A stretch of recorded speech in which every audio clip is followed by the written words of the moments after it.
Let's talk about all the things that you do to protect you in a narcissistic relationship because the systems around you won't. And a reminder that it is always on you. I gotta tell you, I wasn't able to come up with a title here. This was something, what I'm about to talk about in this video was something that someone brought to my attention that she had gone through. And it relates to guidance I give people, and I still do. But it's advice I give, and what this woman said to me reminded me of how messed up some of this advice I and many others give is. So let me give you two examples. First, let's say you're working in a toxic workplace. And someone you work with is deeply toxic, manipulative, gaslighting, deceitful. And so to manage this situation, you document. And you document. And you document. So you have something, right? And maybe you document to keep you sane. Maybe you document to legally protect yourself. But it's a lot of work to do all this documenting. And ultimately, you're having to do this because the system, in this case your workplace, won't protect you. Second, you're getting a divorce. And you have a toxic co-parent or ex-partner who keeps making up all kinds of stuff, is saying inappropriate things to your children about you, is hiding money, and is lying to the mediator or to the court.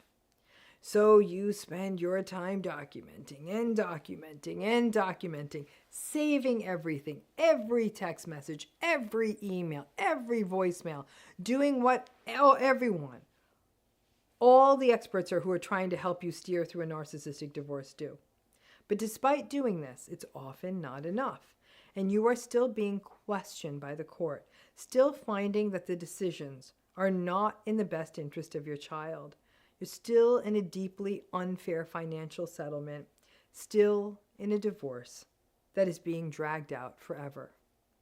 Ultimately, healthy people are never going to be safe or seen in the divorce industrial complex. And your documentation of everything is sort of a reminder that you're not protected because you will not be believed. So you need a mountain of evidence behind you. Narcissistic systems are unsafe. It's really that simple. You cannot be safe in these systems. And having to document every little thing and save everything as though you're some sort of informational hoarder is a reminder of just how unsafe you are. You do it because you have to. And yet, even with all that stuff saved, it often isn't enough. And it becomes a reminder, especially if you are navigating lots and lots of narcissistic relationship. It can feel literally like a trigger every time you have to sit down and do it, and are reminded of how unsafe you are. And that's the part that hit me hard when this person was talking to me. This particular person was telling me about having to document all this work stuff. And she said to me that when she would sit down to write line after line, event after event, situation after situation, find the email, paste it into a file, save the voice message, save the toxic Slack message or whatever, she was not only having to wade and re-wade through all of these somewhat upsetting toxic communications, which made her feel sick to her stomach, but just the amount of time spent on it was also activating. She had shared with me, she felt it in her body. I have heard similar things from folks who have had to do this in divorces or other, sort of relationship issues they're having to navigate. You may find yourself having to organize all of this into some kind of meaningful narrative. But that means you have to keep walking through this toxic stuff repeatedly. And the very act of doing the thing you are having to do to protect yourself, in an interesting way, sort of coming right back, and is becoming a source of harm. The challenge becomes that this task of documenting and having to keep reading the toxic messages to save them and catalog them is so aversive, especially if you have to do it over a long period of time, becomes so aversive that you may not always want to do it. You may put it off. You may procrastinate. Maybe you were good about doing it in the beginning, but it's like looking at crime scene photos. Who really wants to do it? So you may feel physiologically ill at the prospect of having to do all this documenting. So not surprisingly, some people may not do it or avoid it. And then you don't have the damned documentation. So those systems that aren't protecting you can then say, well, you don't have any documentation. And so now, what a lovely opportunity to get mad at yourself again. The unfortunate aspect of narcissistic abuse is that most people are not believed. They are gaslighted. They are questioned. for all the reasons we've talked about. But that means that the person who's going through the narcissistic relationship has to work and work hard to build their so-called case, as if being abused is not enough. That they have to make the case that this person who they're in a relationship with is harmful, dishonest, lying, manipulative. It's not easy to do.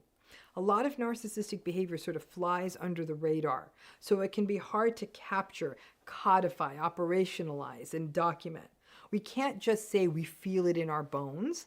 We have to be able to provide hard evidence and clear examples. When someone a narcissistic person you're in a relationship is always playing victim and is relentless at playing victim, while that's a real and clear manipulation, it's hard to make that known to others.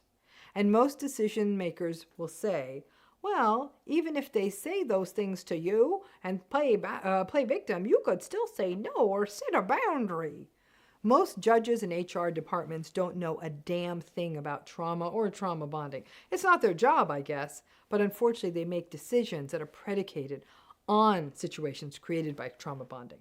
But the very act of protecting yourself in these relationships, in a way, kind of harms you, right? Having to sit with all the written evidence of what they did and do to you, and day in and day out. I've seen it break the spirit of many people who are going through narcissistic divorces and can take the existing fallout of the narcissistic relationship and frankly make it worse. A similar thing happens to people in narcissistic workplaces.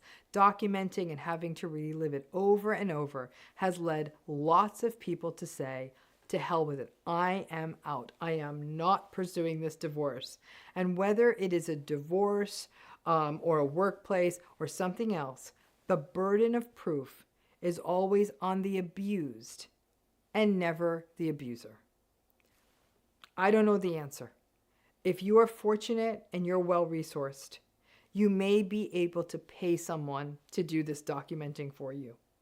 If you have your inbox set up the right way, perhaps this stuff can easily slide into a folder. But the part that no one can really do is for you, someone else, can't do the daily documentation of what happened unless someone else is with you all the time shadowing you. And certainly no one else can capture the subtle things.